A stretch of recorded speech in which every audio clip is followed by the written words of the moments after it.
New settings. Are we live? We are live, mate. Welcome back to the 1 Minute Smoke, aka the Smoke Sessions podcast with me, Muhsin and you are... Viraj. And you are... Oh wait, Ali passed away. We've lost our co-host. Diabetes finally got him, would you? I want to say I'm surprised, but let's be honest, he's been asking for it. I'm not asking. I'm not partaking in slagging off Ali today. Ali, I love you. Ali, I love you. You should be here, but you had other business. It's all right. I couldn't care less. What do you think of the new set? I love this new set. Can't do this anywhere else, can ya? Look, that said, this shisha is subpar, but we'll make do. Yeah, this is not good shisha right now, but the comfort is beyond belief. The comfort levels are just perfection. Let me ask you a question, right? Shoot. Let's say you were in a really nice lounge. Yeah. Yeah. Like the aesthetics of the place was phenomenal. Yeah. Like beyond belief. Extremely like Jumeirah Lounge comfort in the setting of like London Bridge overlooking like the scenery. Yeah. You know there is a lounge overlooking Tower Bridge. I think I sent you that on TikTok. Yeah, you did. So that's what I had in mind, right? Yeah. Was it Tower Bridge? Tower Bridge. Okay, Tower yeah. Bridge, not London Bridge. Right. So that kind of lounge with Jumeirah Lounge comfort, and they served you this shisha because you're so overwhelmed by the comfort and the service and all that stuff.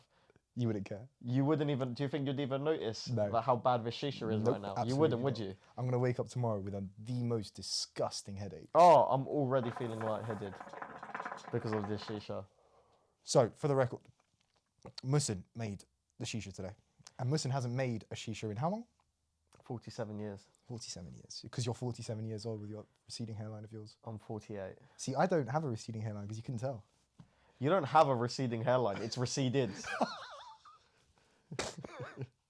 See, this is why I need a break from you sometimes. Because it's like, I can't take it. Can't take it all. I need some time to myself.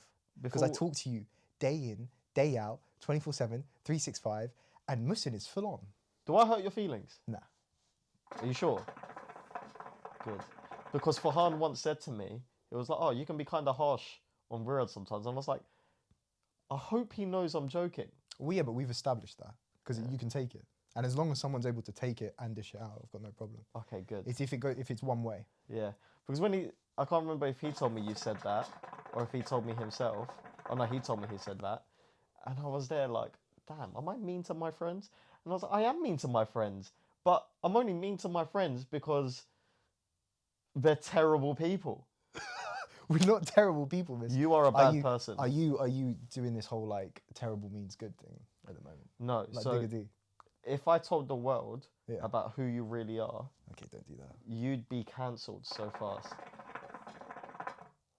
Like all the stuff you do, Viraj. What do I do? I just sit in my room and I edit photos and videos. Allegedly. Allegedly. Viraj is actually friends with Jeffrey Epstein. Viraj was on the island. I was not on the island. Prove that you weren't on the island. Yeah, sure. You can take a look at my passport.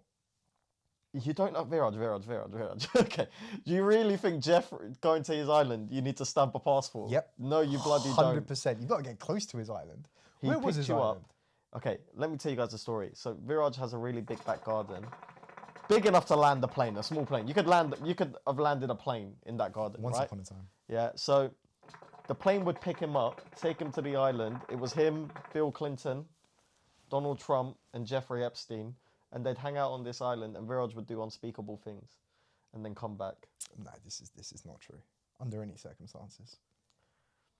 Under any circumstances. Imagine if you had a friend that did that. What would you say to them? They wouldn't be my friend anymore.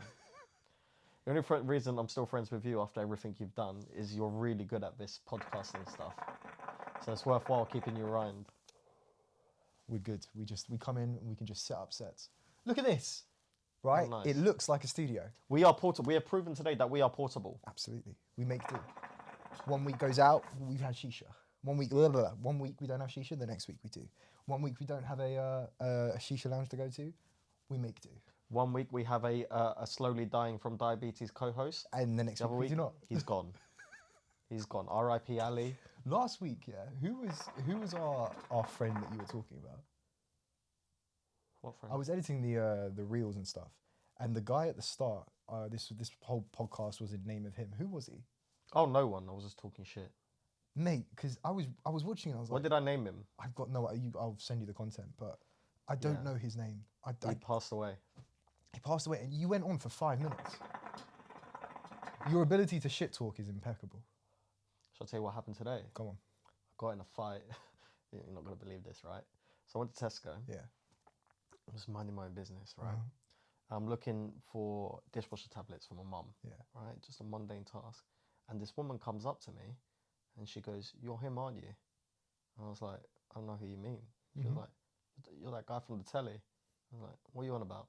She was like, "That TV show that the kids used to watch." And I was like, "You have got the wrong person." She was like, "What was it called? It was on Channel 4. I was like, "Oh no." And she was like, "Oh, you're Jay from Inbetweeners." And I was like, "I'm not." No way this happened. It happened. No way. I was like, "I'm really not." No way. Have you met Jay from the Inbetweeners? I haven't. But the story's not over. It gets fucking worse, right? And I'm like, I don't know what you're fucking crazy. We're not even the same skin color. And I pulled up a photo of who he is. And I was like, I'm not him. And she was like, you've probably just been on holiday. I was like, you're really starting to get on my nerves. Please leave me alone. And she starts following me around with a camera, right? So we end up getting in a fight. Actual physical fist fight, right? Listen, I know you never to hit a woman in your life. This is Now, how I know she wasn't you're talking shit. She wasn't a woman. She was a man fondling around as a woman. So transgender? No, she wasn't trans. She was just a woman who had the attitude of a man, right? Okay. So we get in a fight, and it's going well for me. I'm staying behind the jab, Yeah. right? But then... AJ taught you well. Yeah, but then, right, she punches me in the balls, right? So I bite her ankle, as you do in those situations, Okay, right? And I'm trying to hold her full down. on Mike Tyson. And I told her then, and she was like, "Let go of me." And I was like, "Why?" And she was like, "Because I'm your grandmother." And I was like, "No, what?" And then we do a bit of DNA digging, and it turns out she's my biological grandmother. You know what we do after that? Wake up!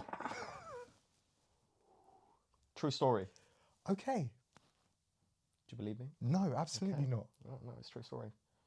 We'll let the audience decide whether that's a true story. How is that a true story, Mussin? Let's start every episode with a story. Okay. And then every week we let the audience decide whether that story I just told is a real story or a fake story. You know the funniest thing? That's this week's story. Do you know what the funniest thing is though? There's a bunch of guys that do a podcast doing that. 2 truths and a lie. They just play 2 truths and a lie. Is that what it's called? 2 truths and a lie. Is that the name of the podcast? Yeah. I don't know, but but that's the name of the game. Yeah, sure. But there's a bunch of guys. There's 2 guys on TikTok that do this. So they'll be talking about stuff, and then one of them will just start lying. Yeah. And then he'll be like, "Oh, really?" And he'll go, "No, cap." Should we do 2 truths and a lie right now? No. Why not? Because this could go so dangerously wrong for me. Why? I don't know. What am I going to lie about? What's the truth? I've done bad things. No, it doesn't have to be crazy. Go on. It's just like I did this game with my with some of my students, and they really enjoyed it. I paid $9,000 a year, and we were playing 2 truths and a lie. Was it about misinformation? Is that the? No. It was genuinely just like life stories, right? It was like an icebreaker thing, right? My 2 truths and a lie. It's hard because we know each other very well, so you're gonna have to think deep. So my 2 truths and a lie, right? And you have to decide which 2 are true and which one's a lie. And you can ask me questions, right, to work out which one's a lie. Right? Okay.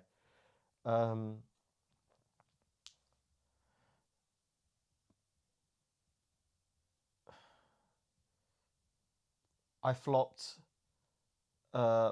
my first year of GCSE maths. I got a U. Okay. I once headbutted a window at school.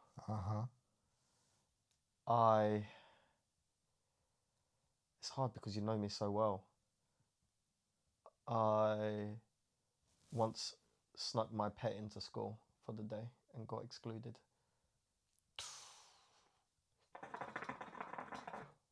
You can ask me questions about each of those things. So it was failing your maths GCSE, headbutting a window, and taking a pet into school. And I broke the window. And I know you had a dog. This is a tough one. Because I wouldn't put it past you to bring your pet into school. I wasn't supposed to bring him either. You can ask me any questions to try and get to the bottom of it. Okay. Interrogation. Good game, innit? Did you have any scars? Do you have any scars from the headbutt? Surprisingly, no, but I did have glass in my head. I had to go clear it out. The teacher looked at me like...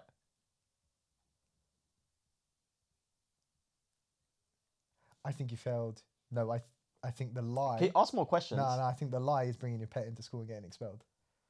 That is the lie. Right, so the story about headbutting the window, right? You really headbutted a window? All right, so I was messing around. It was a very grade something listed building, very old building, yeah? Where was this? At my secondary school. Oh, man. That I'm now a governor at. Incredible. What a turnaround that is, isn't it? From headbutting windows to... We need you on board. We need you making decisions here. Yeah, I want triple glazed glass. Rule 1.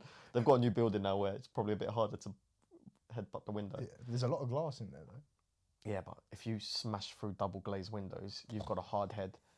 So I was messing around in class, right? It was like a controlled assessment, and I was just walking around because I was bored because those controlled assessments were going for hours, right? I'm just messing around in the class, and I was like going like that repeatedly, and the teacher kept telling me, "Stop doing that. It's dangerous. Just sit down and you do your work." And I was just talking shit, right? And then I headbutted the window one last time, just a bit harder, and the momentum, my head went straight through it, right? And you know, in those moments, the adrenaline kicked in, and I just screamed like, "Rah! Wah!" Like I had an adrenaline rush and then a dump, and then I just started like, I just broke down, started crying, not from pain, just from the weird experience that just happened. And then the teacher called me in to have a chat, like, is everything okay? Like, emotionally, are you all right and stuff? You are not okay. Yeah. You're a weird child. Yeah, I was messed up. Headbutted the window. I did flop my first year of GCSE maths, and the reason why is because I was expelled in school in year 8, right? So I didn't do year 8. You didn't do the whole year? I got expelled in like January. Oh, I thought you just got expelled and then moved straight to a new school because, you know, obviously that's what they're supposed to do. No, because no school would take me. Well, you were that bad. Genuinely, private schools wouldn't even take me. Damn. Because they'd hear about what I had been doing and they were like, not here. We're trying to give them like fucking however much private schools are, like 10 grand, whatever. Yeah. A year, probably more actually, private schools. Yeah, they are. And they were like, nah, your money's no good here. Fuck off. So I didn't pay attention in year 7, obviously, because I was too busy trying to get expelled. Year 8 was my breakout year in terms of troublesome. Like I was at the height of my powers. When I say I was at the height of my powers of being naughty, I was on the final report. I was on the, you know, there was like levels of different kind of report cards you could be on. I was on the final report, and it was called like the PHP report, right? Well, you had names. We just had colours. It was like yellow report, red report, and if you were like on red report, and you did something stupid, that was it. You were gone. You see, what's interesting is the first report was just a red card, and I was like, oh, you're just on. That's just you've had a bad couple of weeks, right? They're trying to scare you straight. I had a book, I had a diary, right? That I had to fill out. Did you have to hold it on you? Yeah, hold it on me, and if I didn't present it, it was an automatic fail for that day. Yeah. And if you get too many fails, you're out, right? And I was actually doing pretty good on that report because the teachers were like worried that I was going to get expelled, so they were just trying to back it, innit? And then eventually I twisted their arm by bringing weaponry into school, which I wasn't supposed to do, and they kicked me out. There's another life before I met you, huh? Yeah, so I was on that final report, and it wasn't going well. And then I got expelled, and then I was trying to find a new school. So I didn't do maths for basically year 7 and year 8. And then when I went to my new school, they start maths in year 9, right? Which is basically year 10, year 11 level maths, with the idea in mind that you've been well prepared for this in year 7 and year 8, which the other students were, I wasn't. And algebra, never done algebra before.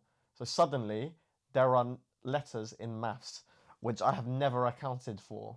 And that blew my mind and infuriated me. I remember learning about, do you remember like the highest common factor and all that stuff? Or whatever it was, right? Stuff like that would just really wind me up. Quadratic equations, straight over my head. I love quadratic equations. And I flopped. I flopped so hard because I had no clue, and then I had to resit in year 10. So you had to resit it? Yeah. Did you do I got an A. higher or? I did higher. You did higher and got an A? Yeah. Damn, man, I didn't even get an A. I wanted to do foundation because I was scared, Actually, a lie. I did get a. but my mum insisted. Got a tutor. I Helped a lot. found that when we were doing our GCSEs, and we had friends that were doing, there was higher and was it lower? Yeah, foundation and higher. Foundation and higher. Do they still do that? Yeah, I think so. Right, okay. Maybe. Yeah, you should know. You're a governor. I know they do numbers now. Yeah, one is like 1 to 6 or something. 1 to 9. 1 to 9. I think. Yeah. Something like that. But a 7 is an A. Yeah. An 8, I guess, is an A star, and a 9 is you have no life. Yeah, basically, you are very, very intelligent. Apparently that grading system is harder. But I remember looking at a foundation paper, and I got most of it wrong because I kept I kept like checking myself because it's so easy. You think it's a trick question. You think it's a trick question. Yeah. And like the first question on it, like I mean I got this one right, but it was like tell the time. Like what's 5 to 12? What do you mean tell the time? Like they'd show you a clock and they, say what time is it? No, they'd give you a number, so they give you a time in digits, and they'd be like, what is this time on a clock, or in words? So you have to 5 draw to it. 12, Oh and you've my got God. to draw it on the clock. And I was looking at this clock like, what? Wouldn't you just look at the watch you've got on and just do it anyway?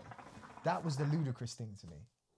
You know what percentage of students around the UK get 5 GCSEs, A star to pass? I don't. What would you say it is?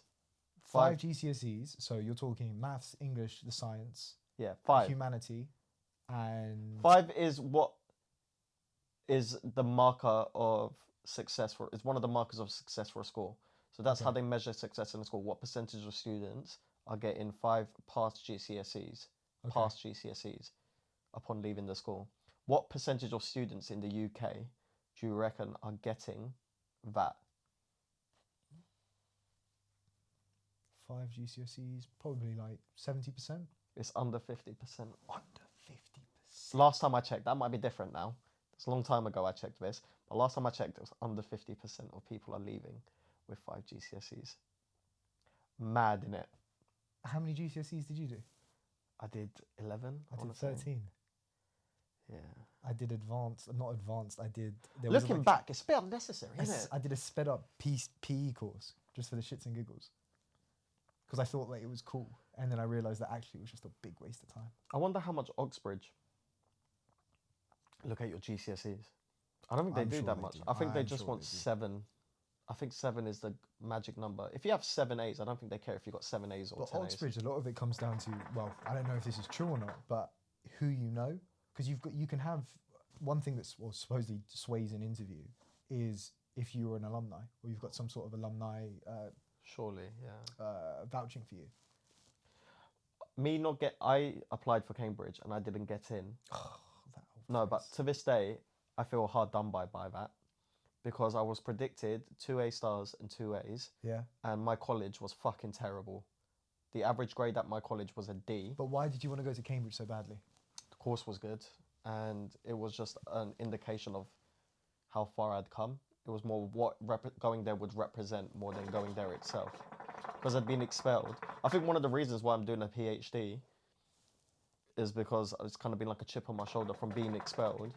It's kind of like a point that I'm trying to prove to others and to myself, which now more I think about it, I don't think there's much wrong with that, to be honest. Did you apply to do your PhD at Cambridge or your master's? Applied for my PhD.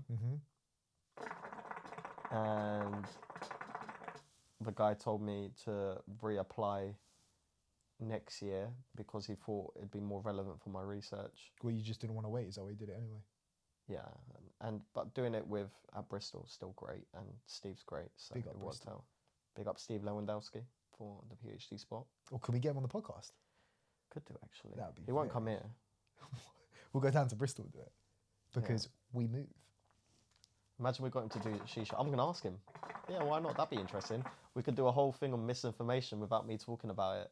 That would be him. So much fun to actually talk to someone that isn't Muhsin and Viraj. Who actually knows what he's talking about as well. Not just hearsay. And has I'll to be honest. check everything. When I'm talking about misinformation, guys, most of the time I'm just spreading misinformation about misinformation research.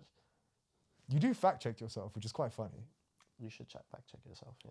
But how you still have to pull out your phone and fact check yourself. Yeah, but I had to, so I got rejected, and I couldn't help but think at the time, I was like, there are people who are going to Eton and all these great sixth forms and colleges around the country who are probably getting worse grades than me, who are probably getting in, which really wound me up at the time. Funny story, the reason I went to Royal Holloway is because I found out I was rejected in the afternoon. I was in class, I got the email. I didn't even get an interview. 2 A stars, 2 A's, no interview. For a course that required an A star and 2 A's. Stupid, right? It was definitely your expulsion. Talk about that after the podcast, but we accounted for that, don't worry. Okay. And I didn't even get an interview. And I remember thinking at the time, like, this is a load of bollocks. I was really upset. And then I checked my emails late that evening. I was sulking in my bedroom. And I got an email from Royal Holloway saying, we're going to give you an unconditional offer because of the strength of your application.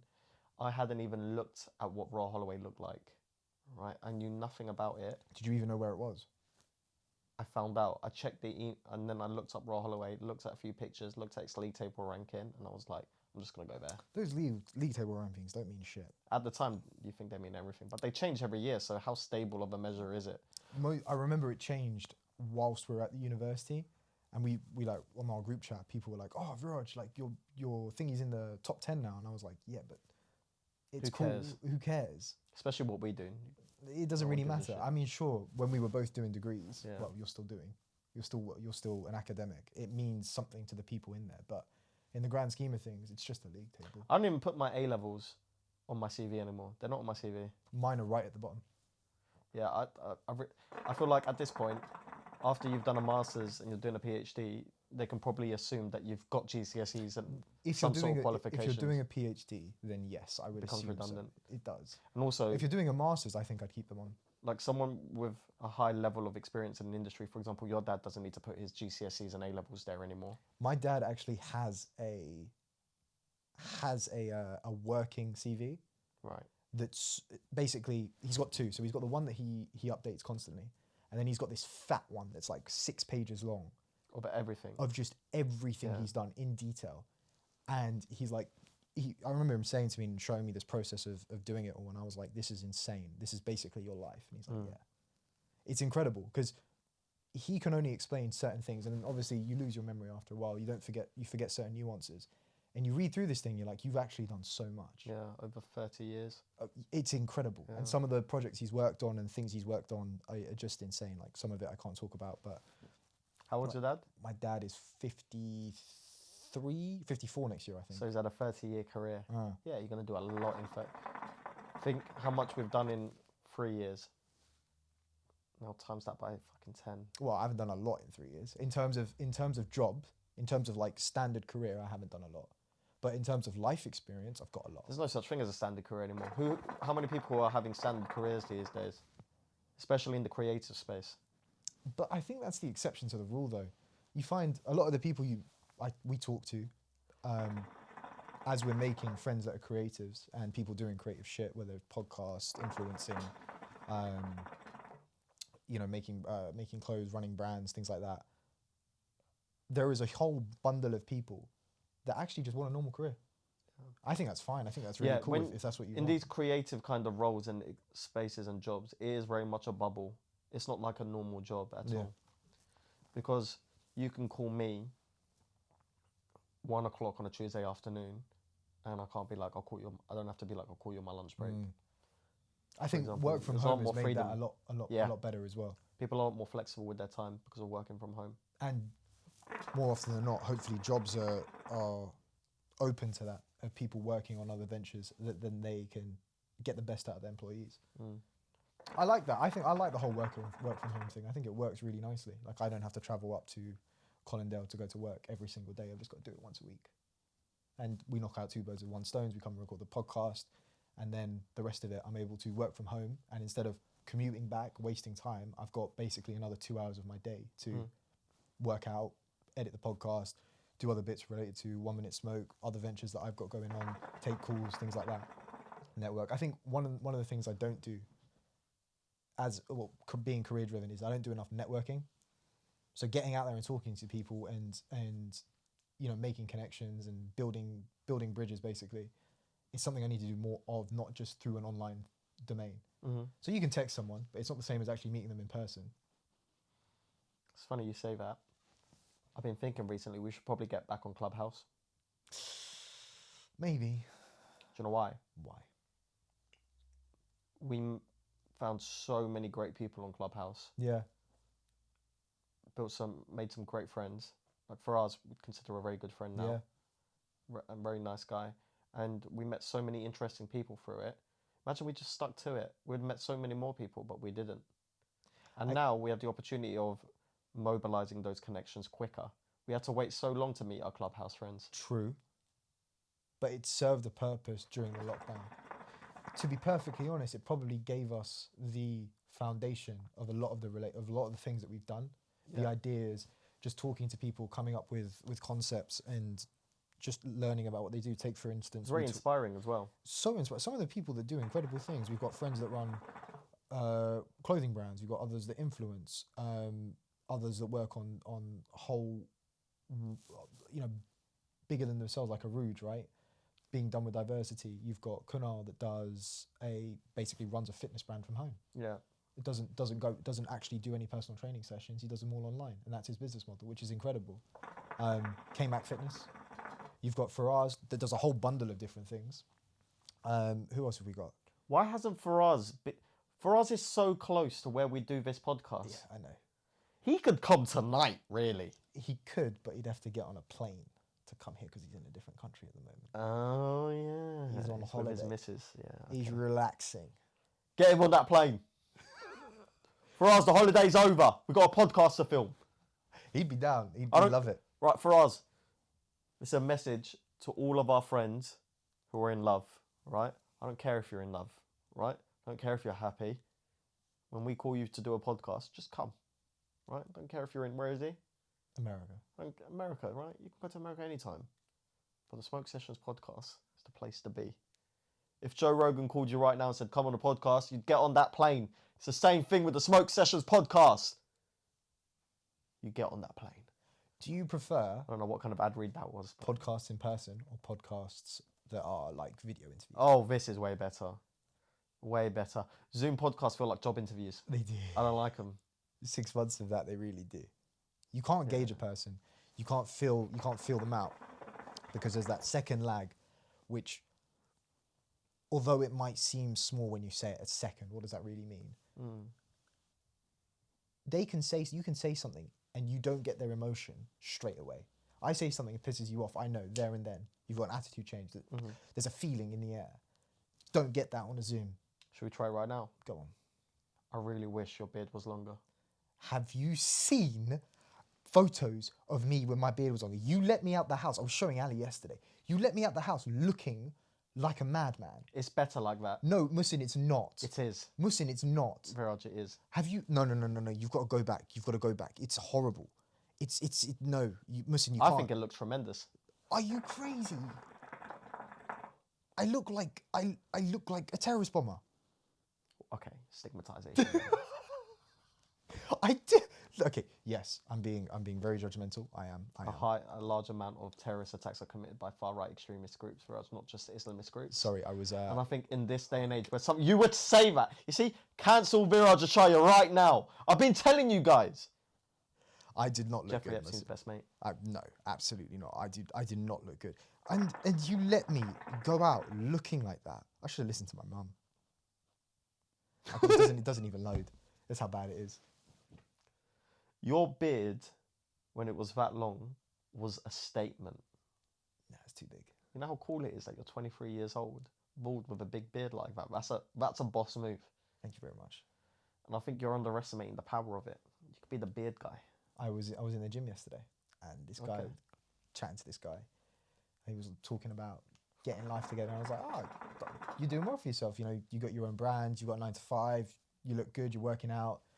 He's like, yeah, I got no idea what's going on. And I picked up someone else's jacket by accident. He was like, oh, you should chat to her. And I was like, no, it's all right. She could be married. And most women don't like it I just like talking to people. So for me, it's like you compliment their physique, and it's like if you have a conversation, you have a conversation. You make friends. If not, it's not the end of the world. You compliment people's physique in the gym? Yeah, guys or girls. When they're, between sets and stuff, and they're kind of just like chilling. If someone's got an incredible physique, I won't say like, "Oh, you're really good looking." I'll be like, "I just want to say, I really like your physique. I think it's incredible." You'll say that to women as well? Yeah. How do they receive that normally?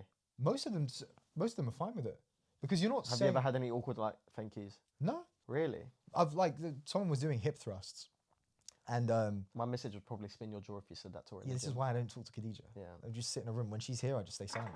Just don't chat to her, because I don't know, anything could spark her off. I don't want my jaw spinned. Pervert. Bang. Pepper spray.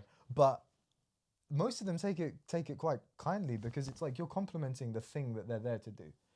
They're putting in the work day in, day out to get to that point and create a physique that they enjoy for themselves. And if someone else recognizes that, it's like the same as, for me, it would be the same as someone saying, "Viraj, I think your podcast is amazing." Okay, let's spark a debate for the Reels and the TikToks, yeah? Is it okay to compliment someone's physique in the gym, man or woman? Yes or no? Put your answer in the comment section. Do it. Do it. I'm saying no, you're saying yes. I'm saying yes. Okay, he's saying yes. But then Viraj would say yes, because Viraj is wicked. You know what you should do for this bit? What? When you said I'm saying yes, yeah, put in the Ed Miliband. You know that? When he was running? Yeah, and they said, "What are you saying, Ed?" And he said, "I'm saying yes." I'll try it. Is that what he said? That's what he said. I'll see if I can fit it. I haven't watched politics in so long. I used to find it so interesting.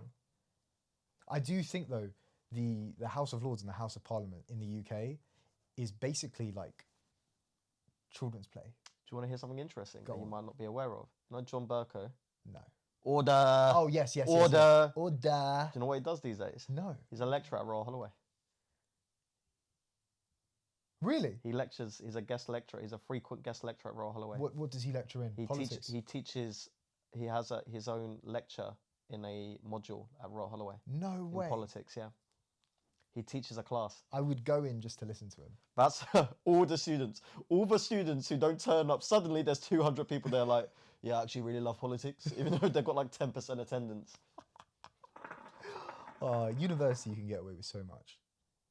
In regards to attendance, they let you push the boat out on what you can do in terms of academic attendance, and they draw the line so far down the road. It's like you've got to really be flunking before they put in safety measures. Sometimes my students will try and sneak out of the class, and I'm like, guys, this isn't. They sneak out of the class. They try to sneak out. How? Right? How does one like sneak out of the class? They'll try and leave without the lecturers noticing, and I'm like, in my head, I'm thinking, guys, if you want to leave, you can leave. This is university. It's freedom. Freedom is the key here. You know what I've been watching? I've been watching that TV show, that UK TV show, Fresh Meat. Okay. It's got the there's a couple of famous people in there now, but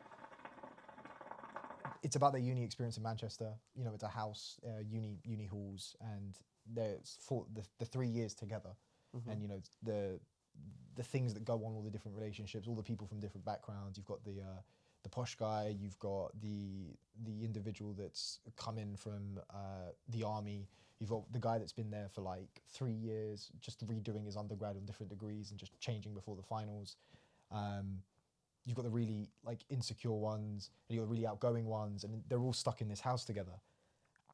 And it made me kind of just look back on my uni experience and the things I had with my housemates and my friends, just really positively. It was really nice. I was just reminiscing about it.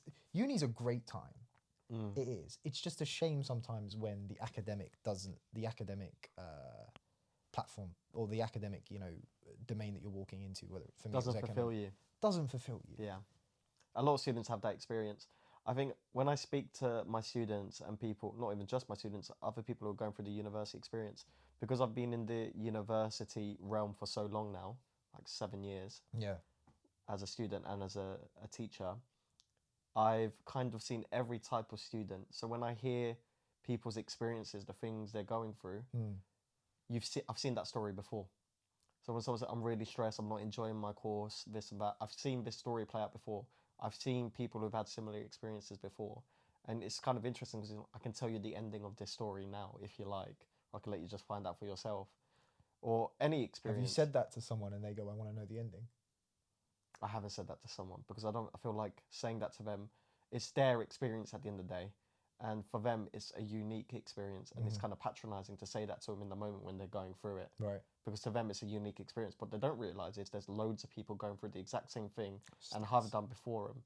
And a lot of the time, the story endings are happy endings. Like my girlfriend, because she's 4 years younger, when she was really stressed about her uni exams, like really stressed about it, I was saying to her, I was like, babe, I've seen this story play out before. You are fine. People like you are fine in these situations. There's a happy ending here. And I know it's hard to believe me in this moment, but you are. That's the only time really I've kind of given away the ending of the story. Because my missus. But you see these things play out. You can tell which people are going to struggle and which people are going to do well. Because you can kind of attach someone you've seen in the past who's in a very similar situation, who've gone through it. And you've done so many more years than everyone else. That you're just seeing them come through and come through and come through. You ended up hating your course. Yeah. If you had a chat with an undergrad person going through a similar experience, you'd probably end up smiling like, I've seen this play out. Oh, I have. There's people that friends and family have put in touch, or like I've just old friends people that I met at university that I've met later, and they're like, oh, I don't like what I'm doing now. I'm like, yeah, I was there. I know that. People are like, oh, I'm depressed. I'm like, yeah, I know how that feels. I know it sucks. Sometimes just speaking to someone who's gone through something that you have is really helpful. I always talk about that example of imposter syndrome. I always say to people, I've said this on this podcast before, if you're going through imposter syndrome, speak to someone who's extremely successful, right? Who you have a lot of respect for, and ask them, do you or have you ever had imposter syndrome? And chances are the answer is going to be yes. And then think to yourself, wow, if they can go through imposter syndrome, I'm not special.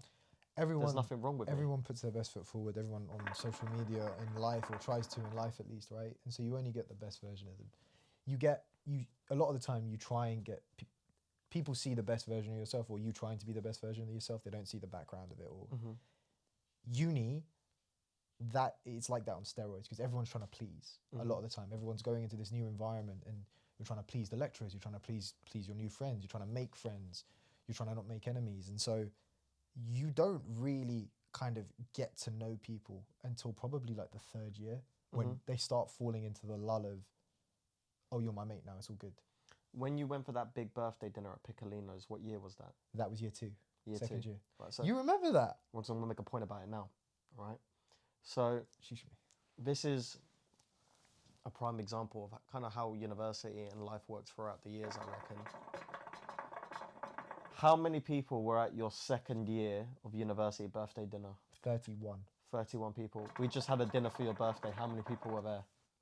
There's 6 of us, isn't there? There's 6, 6. Including yourself. Including myself. And that's a metaphor for life. As you go through life and you get busier and your time becomes more valuable, your circle gets smaller, because the time you can dedicate to each friendship becomes smaller, and the real friendships last.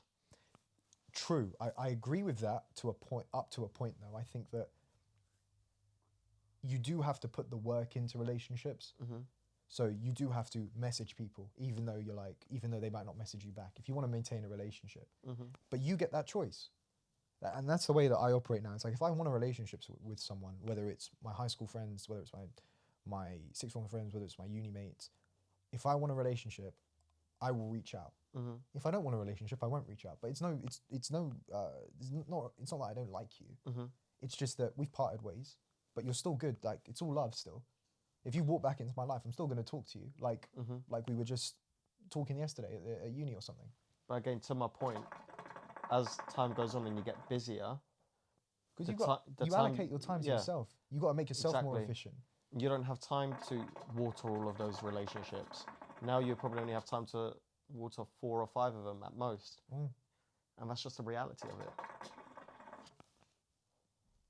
I do like having a group of people though, and also it being from different times. Like, we've got our lot that was at the birthday dinner that I made in my last year of uni, and kind of really got to know my last year of uni. I didn't really know Sham at all. I used to see him and say hi, and that was it. I've got the guys that I lived with, and you know, you're with them 24/7, 365. I think it was 5 of us in the house. Yeah, 5 of us in the house, and 6 of us in the house, 5 of us did economics. And so I'd see these guys like 24/7. We used to do the same work. We used to talk about the same stuff. And so that gets intense, especially if you're on the same course. It's great because you can ping ideas off people, you can work together, you can reach out. But at the same time, it gets to a point where you're like, oh, yo, I need a break from these guys. And that's where I guess having a girlfriend at uni comes into play, because you get someone to spend time with. Like a lot of the friends I had at uni were on the same course. I didn't actually venture out until my last year and made friends on other courses. Well, there was 2 courses. There was geography and economics. I know we've spoken about this before. Are you in a place for a relationship now? I think so. Do you want one now? I wouldn't say want. I'm open to it. I'm open to having a relationship and seeing where that goes. But if nothing materializes, it's all right. Sometimes I get lonely. Sometimes I think like, damn, I'm 24 years old. I've never had a long-term relationship. Haven't found anyone that I really, really genuinely click with, and want to spend a significant amount of time with. Because to be perfectly honest, I don't get pissed off with people. I like my alone time. I like being by myself, in my thoughts, thinking, being by myself. And maybe that comes from school and just the way that our school was built and the boarding aspect of it, though I didn't board. And also because of my childhood of constantly just working. In terms of life experience as a kid, most of it was just homework. When you watch shows like Skins, or you watch these like TV shows where they try and portray British society as an A-level student, as a GCSE student, I don't relate to any of that. The Inbetweeners don't relate at all.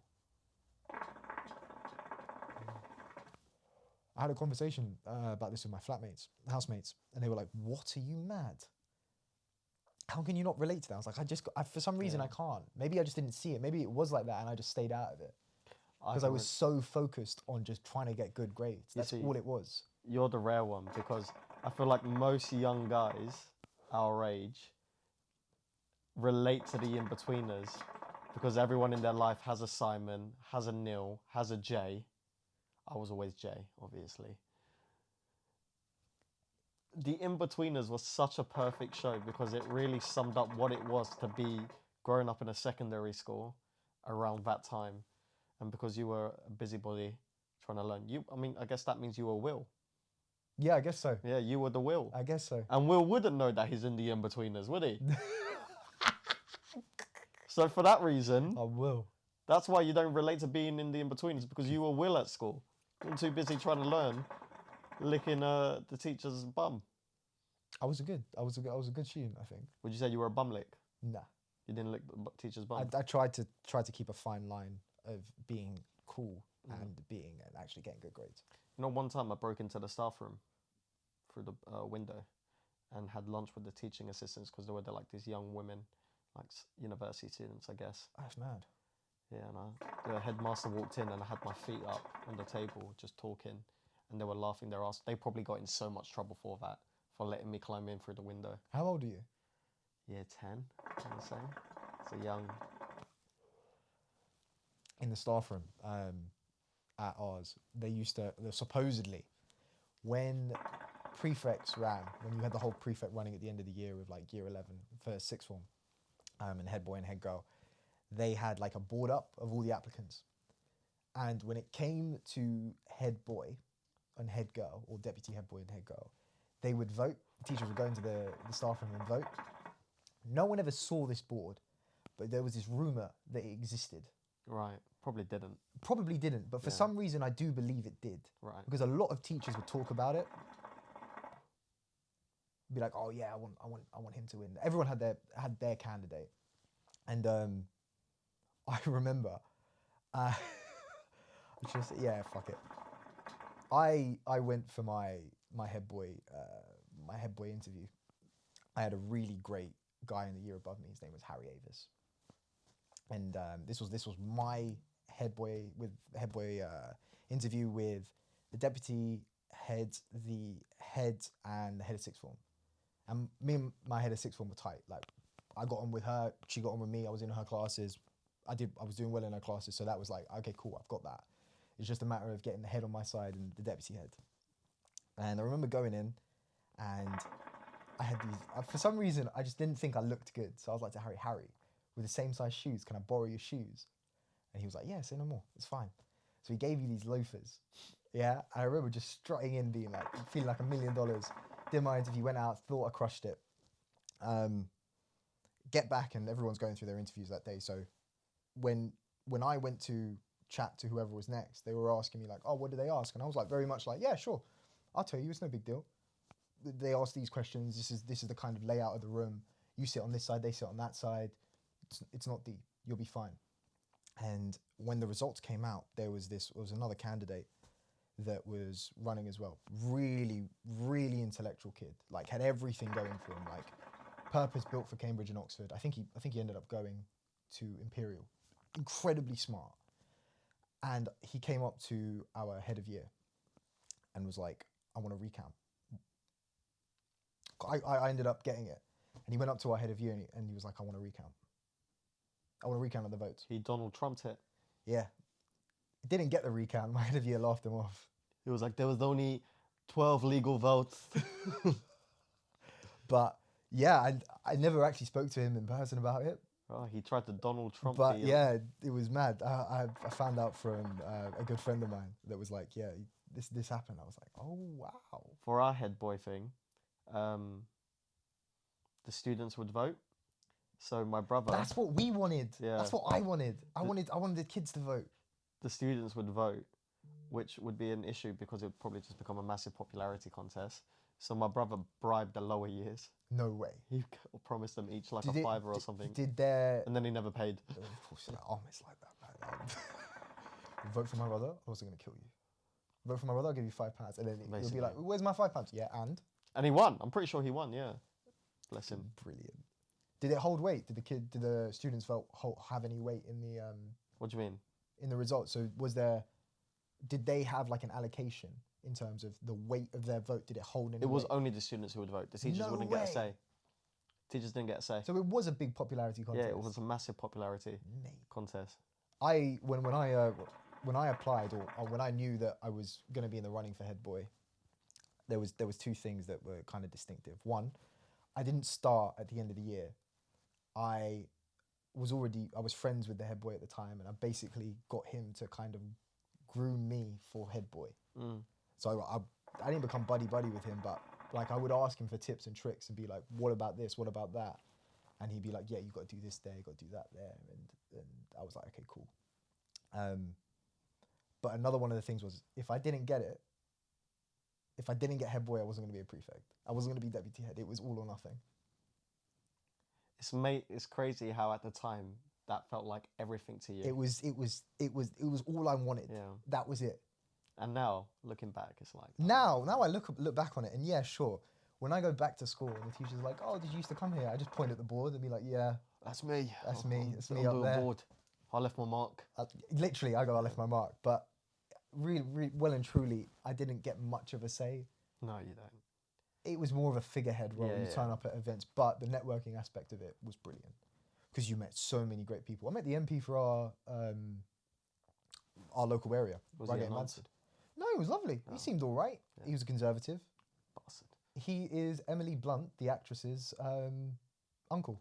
I thought you were going to say dad. No. Yeah. It's her uncle. So we were just chatting about her. I was like, I think the first awkward question I asked him was like, so what's it like knowing your nephew, your niece? And he goes, what do you mean? And I'm like, well, she's like a world-renowned actress. He was like, yeah, it's all right. Yeah, to him, it's just his niece, though, isn't it? Yeah. Yeah. That must be weird, isn't it? But then he's on TV as well in Parliament. Like, you got to remember, like, Jay-Z has an uncle. It's kind of weird, isn't it? Yeah, it is. Must be weird. Speaking of Jay-Z, have you seen that girl that is going around interviewing people on the streets of New York? She's like... Oh, the little girl? Yeah. Oh, she's amazing. She's so good. Fair play to her. That's good parenting right there. Absolutely. Well done. I think her dad's behind the camera. Yeah. And he films it all. is brilliant. Do you reckon she's just got a well-connected dad, or the dad just knows where the celebrities are going to be? What do you reckon?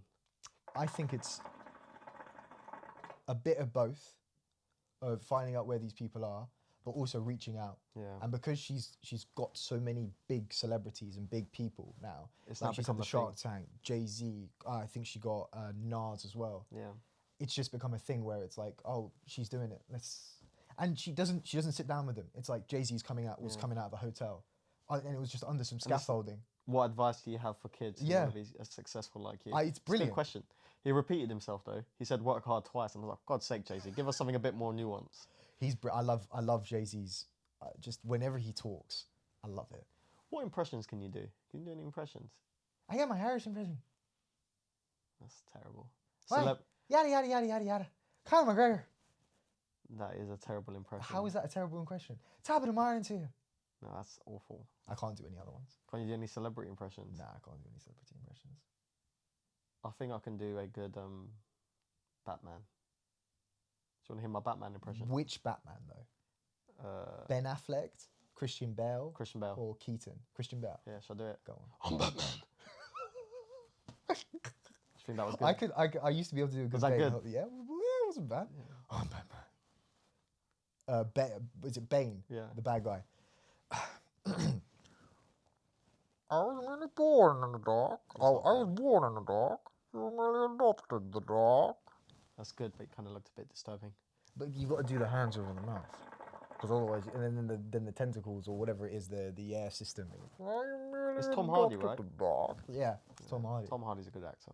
Oh, he's got such a range. Yeah. It's a shame that he doesn't do more. What? He did acting? Well, big on the big screen, because he takes a lot of time off in between. Yeah, because he does really intense roles. Oh, it's incredible. It's not like he's doing like simple sitcoms where he can just knock them out. He did a great British TV show. I cannot remember the name to save my life. I'll see if I can clip it in. Where he plays I think it's like it's the British Empire era. He's gone off to Africa and come back, and he holds. Well, his father had bought this piece of land, which, according to in the TV series, according to I think it's the law of the sea, or whatever it's called, that they drawn out. This piece of land, I think it's Nantucket or something like that, was the gateway to the gateway to what's the big cold place at the top of Canada? Alaska. Oh, right. Okay. Gateway to Alaska, but then also the gateway to China. Right. Because they could use it as a base. And the British government and these individuals wanted to buy it off of him. And he just plays this incredible character that has gone through so much, and it's such an incredible performance that I'm so captivated by it. It's so sick. Tom Hardy is such a good actor. Have you seen him in Legends where he plays the Kray twins? Yeah, I think that's brilliant. I think that's absolutely brilliant. The fact that he's playing himself. He's having to play two characters at the same time. What's that? So what does it look like? It's fucking tall. No, it's not. It's a fucking rolling pin. It's so fucking brilliant. Hang on, let me do it from the start, and I can do the whole thing, right? What's that? What does it look like? It's fucking tall. No, it's not. It's a fucking rolling pin. What are you going to do? Bake me a cake?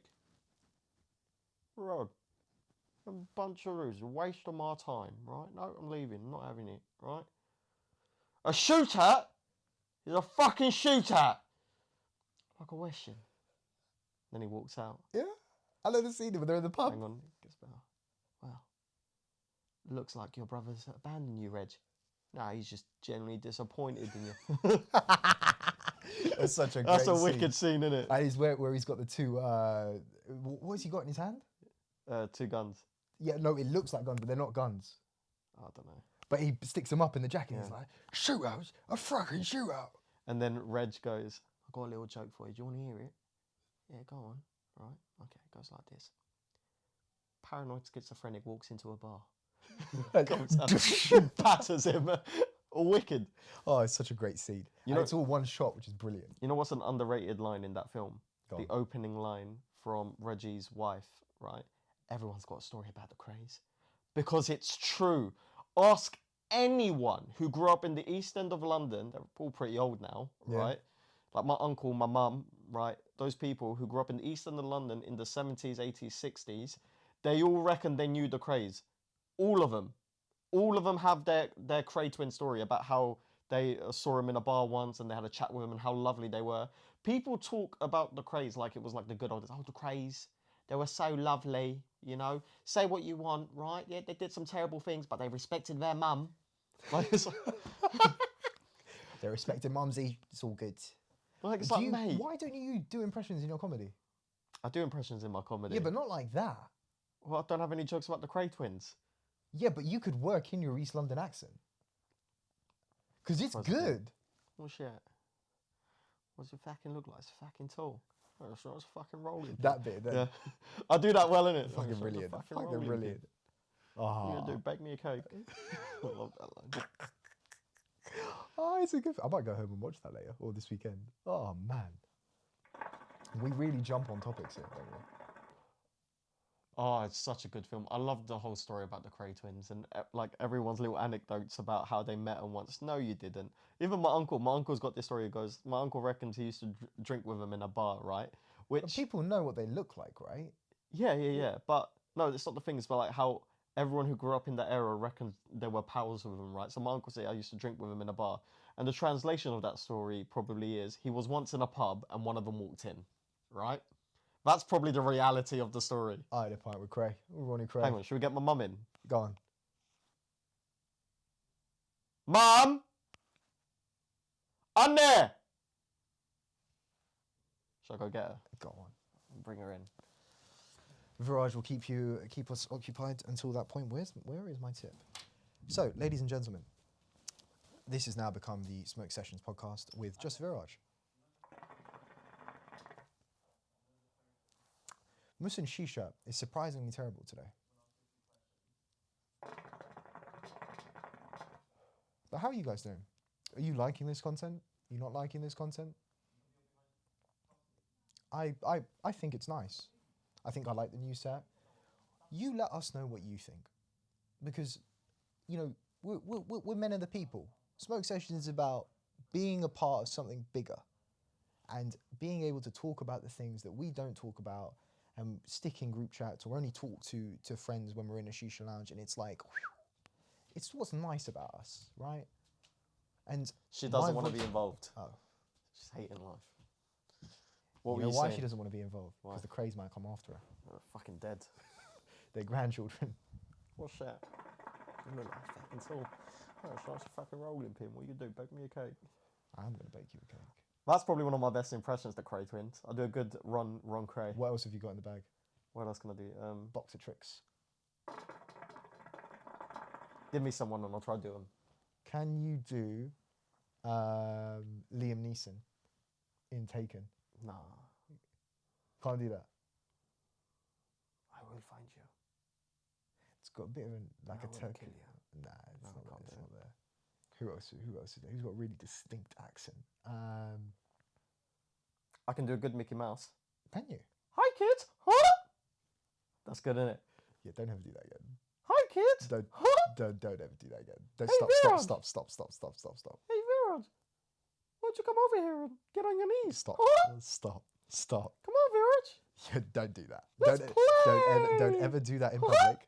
Don't ever do that on stage. Things could go very wrong for you very quickly. Hey Viraj! Why don't you come over here and let me lick those nipples? It's good, Do isn't you it? not get tired of being funny? Oh, mate, it's exhausting being this funny, ain't it? It's a full-time job. Well, literally, but That's good, isn't it? Come on, that's good. it's not bad. Yeah. I think your craze is better. What's that? An hour. Oh, we've already done an hour? Yes, We have sir. to fucking carry on then, because we barely talked about what we intended to talk about today. This is true. What was it? Oh, we're going to talk about successful stories. All right, so people who are extremely successful and why. Let's do one each. Sure. I'll do Mo, you do Dana. Okay. Right? So, we want to talk about people who are extremely successful and why. What do they do that's unique to them that makes, or what about their personality that makes them hyper successful? And for this week's episode, I picked Mo the comedian. Viraj picked Dana White. Yeah. Mo Gilligan. The reason I go for Mo Gilligan has this incredibility. Not just Julie's. He's so likable. He's such a likable person. Are we talking that the character Mo Gilligan? Yeah. The Mo the comedian. Mo the comedian. In terms of like, he's just radiates positive energy, and that makes him an incredible presenter because you like him instantly, and it's so unique to him. And what's interesting about him, it surprises me how few people just think he was an overnight success, because they see he blew up on Instagram, right? Yeah. But people don't know he was doing stand-up comedy for like 10 years before he blew up on Instagram. Really? Yeah, people don't know that. Like the amount of years that went into getting that good. I thought, because obviously his famous one is like, Julie, get me a couple cans. I just thought that was his viral moment. I didn't realise that it was a whole, decade of putting in work. So Mo Gilligan had started doing stand-up in, I believe, 2009. And he started off just like everyone. He just started on the comedy scene doing open mics. And then he got his first break, on something called Sunday Show, which was a big comedy night on the black circuit. Okay. Right. It was every Sunday, and they'd get like 200 people there. And he was the host of it, right? Was it his show or was he just the host? He was the host of the show. And comedians would come down, rappers would come down, all sorts of people come down, and it'd be a wild show. That's incredible. At their height, they had hundreds of people there. Maybe they even had 1,000 people at one point, who knows? They don't do them anymore, and they were never recorded and put online. So now they're just myths and legends, right, about these shows. I can hear about them like from comedians who are still doing it, like people like Junior would tell me about them and stuff. And he was the host of it as a young guy. Before anyone knew him, he'd go up there and he'd host that show. And hosting that show gives you thick skin, because apparently those crowds were savage. Okay. So he had to learn how to tame a crowd like that and get people like that on the side. So it's no wonder he's so good at working with different kinds of people and making people like him and understanding him, because he did the Sunday Show for so long. Okay. And people don't realize that about him. They just assume that he did the Instagram videos and he became an overnight success, which isn't the case. And another impressive thing about that is he had his moment in the sun with the couple of can stuff, but anyone can have their moment in the sun. Anyone can have a viral video, but it's then how he leveraged it. Yes. And then turned it into a full-on career, to the point now where Mo has like 3 Channel 4 shows, right, at primetime television spots, which means Mo is now on Channel 4, basically 365 days a year, right? He's always on television in a prime spot on television, which is going to eventually make him one of the most famous people in this country, if he isn't already. So impressive. And it goes back to that old saying, it takes 10 years to become an overnight success. Mm-hmm. But his ability to turn a viral video into a full-on career that has so many different facets to it. He's got his stand-up comedy, he has his Netflix show, he has his world tour now, he has his Channel 4 talk shows. He's got his podcast. He's got his podcast. He's turned himself into a business, and it's a prime example of what professionalism, savviness, and putting yourself in the right position at the right time and taking your opportunities can get you. It's truly incredible. It is. So fair play to Mo Gilligan. Mo, we're looking forward to having you on here at some point. Maybe one day. Maybe one day. No, we're going to set, not maybe, it will happen. Yeah, that'd be sick. Sit down with him and just pick his brain on everything. From someone that isn't in comedy, that is just kind of just venturing into it, and someone that's, been in the game will have been in the game for a while. Mm-hmm. And having you'll have war stories, he'll have war stories, and it'll be me kind of just sitting there like asking those ignorant questions that people were usually too scared to ask. And I like that. I'd like that at some point. Another thing I like about him is his humility, because he's clearly caked with money, right? He's loaded. He's probably a multimillionaire. But he's still very clearly grateful for every opportunity he gets. And he's so grateful for the people who support him. And he's always giving back to his supporters, which I love. Does he? All the time. So when he did the, what was his lockdown show? He had a lockdown show on Instagram Live, right? Where people would come in and he'd like give them, like, it would be like games, right? Like quizzes and stuff. And he'd give them prizes like PlayStation 4. That was painful from his own pocket. Obviously he's rich, but still a nice gesture, right? And it got so popular on Instagram Live, Channel 4 gave him a show just doing that. Just doing that during lockdown. So he had a lockdown game show. So while we were in lockdown, Channel 4 made a lockdown game show and he filmed it in his living room. That's sick. Really inspiring stuff, man. So Mo Gilligan is the master of leveraging situations like that. I think Dana's got him beat. Yeah. But that's not a bad way to go. So your man is Dana White today. Why is he successful? Dana fucking White, mate. Go Uncle on. Dana. I think to understand Dana today, you've got to go back to who Dana was. To be perfectly honest, right? He used to be a doorman at a hotel. But what Dana did very well growing up was, one, he took advantage of opportunities, and two, he networked like a bitch. This man is incredible at networking, just talking to people. He genuinely, Dana's a people person. Mm-hmm. You see the way that the media portrays him, the way that social media portrays him, Uncle Dana. Well, he's become Uncle Dana now, kind of the rules with an iron fist. But this man, when you actually watch how he does business, he's incredible. Takes no shit, of course, but he's built connections over the years, and he's just great at it, and he's leveraged those connections. So I can't remember the name of the brothers. It's the Fertitta brothers. I think he was friends with them growing up. These guys were incredibly well off. And when the UFC came up for sale, actually, he didn't even used to work for the UFC. He used to manage the fighters. And I remember watching the whole UFC documentary, there's a bit of it basically where he's talking to the owner and he's like, why can't you pay these guys more? And he goes, well, I'm broke. There's no money in this. There isn't any. And at that moment, he goes to the Fertitta brothers and he goes, I want, the UFC might be on the table the Ultimate Fighting Championship might be on the table to be bought. So they buy it for $1 million, right? And $1 million is a lot of money. But what he did incredibly is that because he's used networking and he's used his relationships and he's built that over time, and it's a part of him as an individual, they gave him like 15% for him to manage it, run day to day. And he turned that into I think it was a 2 billion or a 4 billion operation. 4 billion it got sold for. 4 billion it got sold for the first time. Acquired by a IMG. Yeah, is IMG right? Or CAA, one of them. Yeah. RE Gold's company. And are they called IMG? I don't know. Whatever what it was. But they're owned by Endeavour now, and completely private. One thing that Dana's done well is that when you watch the UFC, everything that you watch has Dana's seal of approval. Everything is in-house. They do not outsource anything. They've got great teams. He's built a really good core group of people to the point where in a lockdown, this man was basically the only sport on screen. He had the complete world watching fighting. Mm-hmm. And he was only able to do that because he rules with an iron fist.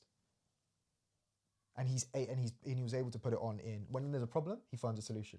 And they did it safely. I don't know how many cases there were, but compared to other events that have happened, like Silverstone or these special. But the positive tests they did have, they contained them immediately. Incredible. I think there's you can watch the whole UFC behind the scenes stuff embedded, and you can see how many tests they do and the things that they go through. But Dana's done incredibly well at two things: one, networking; two, taking advantage of opportunities when they arise and just seizing the moment and going with it; and three, betting on himself. Mm-hmm. He knew what this thing was capable of long term. This was not going to be an overnight success. Remember, the UFC was around in the 90s, right? That's when it was the Ultimate Fighting Championship. And now he's marketed it so well, right? To the point where it's not MMA anymore, it's UFC. Mm. Oh, you fight, you do UFC. When actually it's a sport. And when you think about the Ultimate Fighting Championship, when you think about the UFC as an entity, you don't look at it like a league, which is what it should be. Because the UFC isn't a league. The UFC is an entertainment company. So they're not subject to the same rules as, well, I mean, this is subject to debate, but when you look at it like as a business, it's not subject to the same rules as like Bellator or something else, which is a league where they pay their fighters more. He's able to contain that.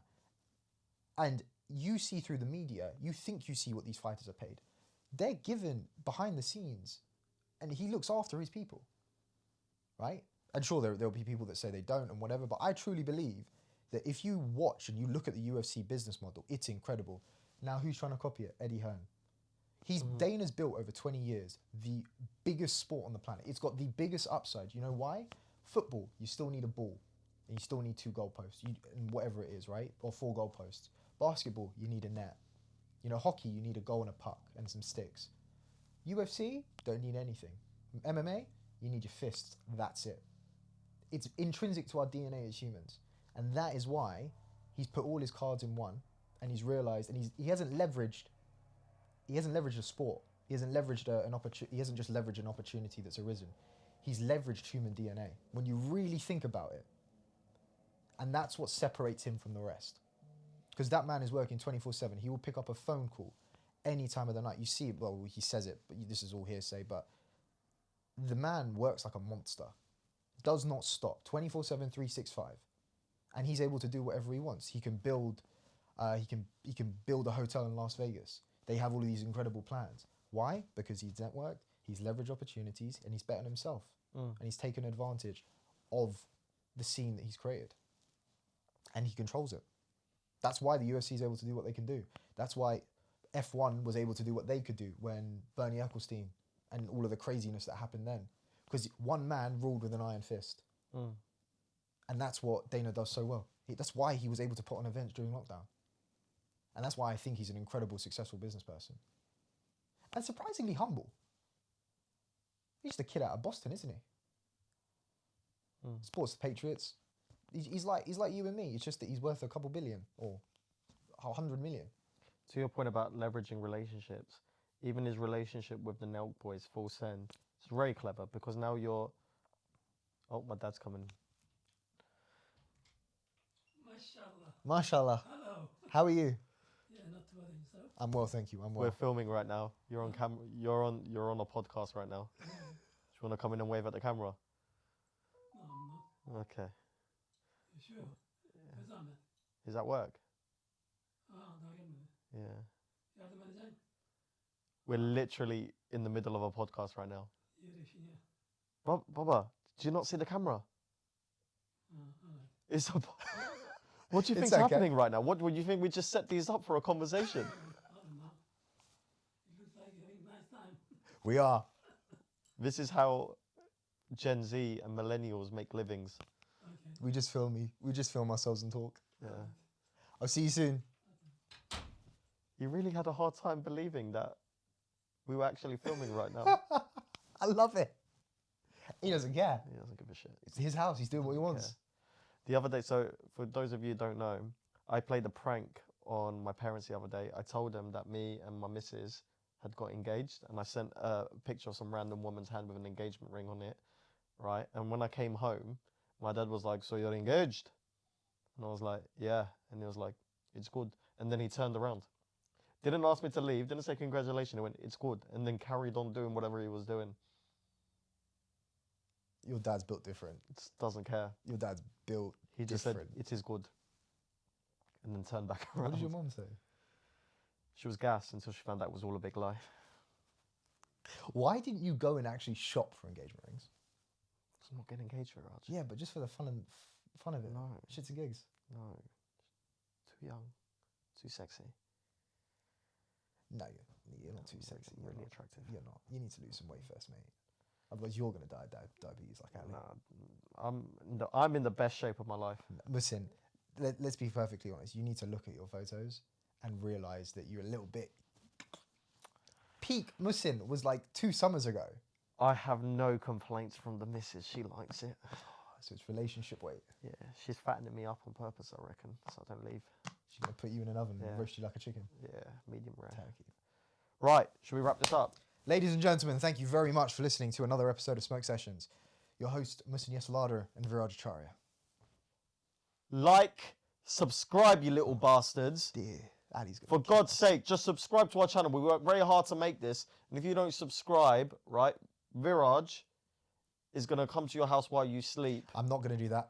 And burn your shed down. I'm not going to do that. It's not happening. So, this stuff can be used in a court of law. Yes, it can. And so it should. Like and subscribe. Share with 47 of your closest friends. Always 47. Do the right thing. Thank you for coming. Enjoy the content. Like it.